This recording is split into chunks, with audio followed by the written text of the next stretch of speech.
بسم اللہ الرحمن الرحیم۔ السلام علیکم۔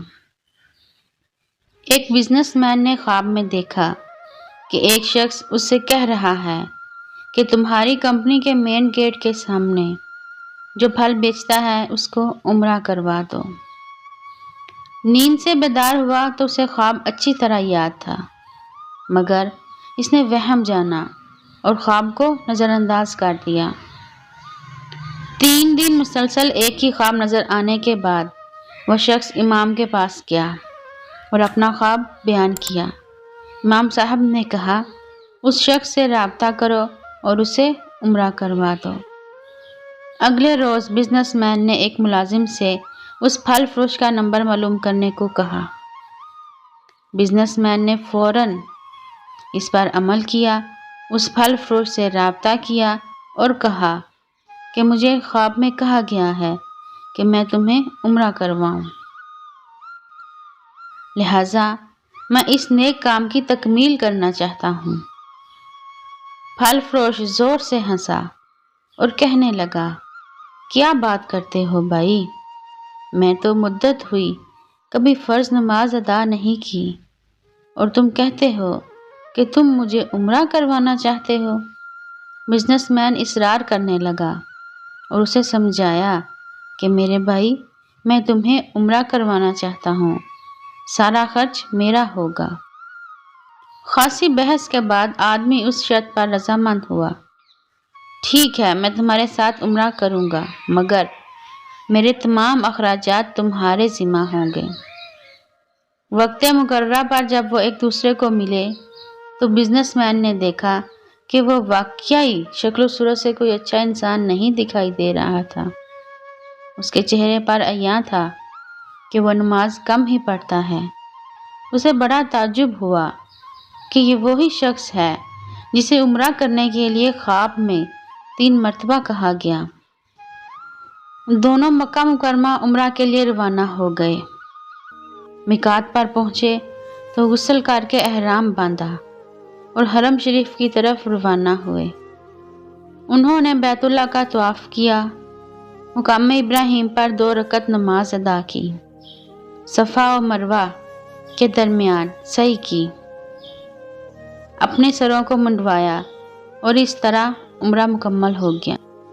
اب انہوں نے واپسی کی تیاری شروع کر دی۔ حرم سے نکلنے لگے تو پھل فروش بزنس مین سے مخاطب ہوا اور کہنے لگا، دوست، حرم چھوڑنے سے پہلے میں 2 رکعت نفل ادا کرنا چاہتا ہوں، نہ جانے دوبارہ عمرے کی توفیق ہوتی بھی ہے یا نہیں۔ بزنس مین کو کیا اعتراض ہوتا، اس نے کہا، نفل پڑھو اور بڑے شوق سے پڑھو۔ پھل فروش نے اس کے سامنے نفل ادا کرنے شروع کر دیے۔ جب سجدہ میں گیا تو اس کا سجدہ طویل سے طویل تر ہوتا چلا گیا۔ جب کافی دیر گزر گئی تو بزنس مین نے اسے ہلایا۔ جب کوئی حرکت نہ ہوئی تو اسے معلوم ہوا کہ پھل فروش کی روح حالت سجدہ ہی میں پرواز کر چکی تھی۔ پھل فروش کی موت پر اسے بڑا رشک آیا اور وہ رو پڑا کہ یہ تو حسن خاتمہ ہے، کاش ایسی موت میرے نصیب میں بھی ہوتی۔ اس خوش قسمت انسان کو غسل دیا گیا اور حرم میں ہی اس کی نماز ادا کی گئی۔ ہزاروں فرزندان اسلام نے اس کا جنازہ پڑھا۔ وفات کی اطلاع اس کے گھر والوں کو دی جا چکی تھی۔ بزنس مین نے اس کے گھر کا تمام خرچہ اپنے ذمہ لے لیا۔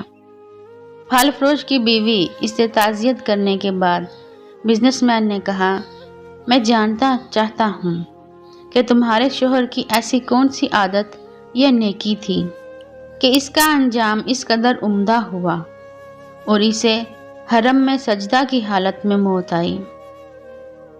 بیوی نے کہا، بھائی، میرا خامد کوئی نیک آدمی تو نہیں تھا، میں اس کی کوئی خاص خوبی بیان تو نہیں کر سکتی، ہاں مگر اس کی ایک عادت یہ ضرور تھی کہ ہمارے ہمسائے میں ایک غریب بیوہ اپنے چھوٹے بچوں کے ساتھ رہتی ہے۔ میرا شوہر روزانہ بازار جاتا تو جو چیز اپنے بچوں کے لیے کھانے پینے کے لیے لاتا، وہ اس بیوہ اور اس کے یتیم بچوں کے لیے بھی لے آتا اور اس کے دروازے پر رکھ کر اسے آواز دیتا، اے بہن، میں نے کھانا باہر رکھ دیا ہے، اسے اٹھا لو۔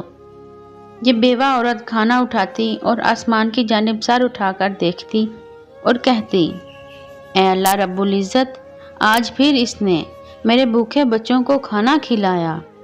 اے اللہ رب العزت، اس کا خاتمہ ایمان پر فرما۔ زندگی تو جیسے تیسے بہرحال گزر ہی جاتی ہے، لیکن جس قدر ممکن ہو لوگوں کی مدد کیا کریں۔ اللہ تعالی ہمیں ہر طرح کی برائیوں سے اپنی پناہ میں محفوظ کرے اور ہمارا خاتمہ بھی ایمان پر فرمائے۔ آمین ثم آمین۔